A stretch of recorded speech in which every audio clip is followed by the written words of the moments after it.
ফজরের 2 রাকাত সুন্নাত এ পুরো দুনিয়া আর দুনিয়াতে যা কিছু আছে সব কিছুর চাইতে উত্তম। তাহলে যে 2 রাকাত সুন্নত পৃথিবীর চাইতে উত্তম, ওই 2 রাকাতের সুন্নতের পরে যে 2 রাকাত ফরজ রয়েছে, এই ফরজের আল্লাহু আকবার কি দিয়ে মিটাবা? এই ফরজের সামি আল্লাহু লিমান হামিদা কি দিয়ে মিটাবা?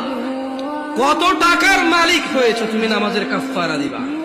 যেখানে সুন্নত 2 রাকাতের মূল্য পুরো পৃথিবীর সমস্ত সম্পদ বিক্রি করে যদি একটা স্বর্ণ কিনা হয়, ওই স্বর্ণকে যদি এক পাল্লায় রাখা হয়, আর ফজরের 2 রাকাত সুন্নতকে যদি এক পাল্লা রাখা হয়, ফজরের 2 রাকাত সুন্নত ভারী।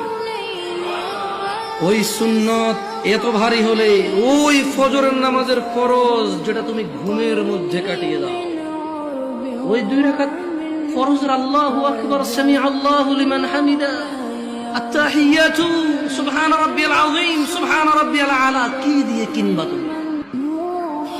কি কয় টাকার মালিক হয়েছে যে 2 রাকাত সুন্নতই পুরো পৃথিবীর চাইতে উত্তম?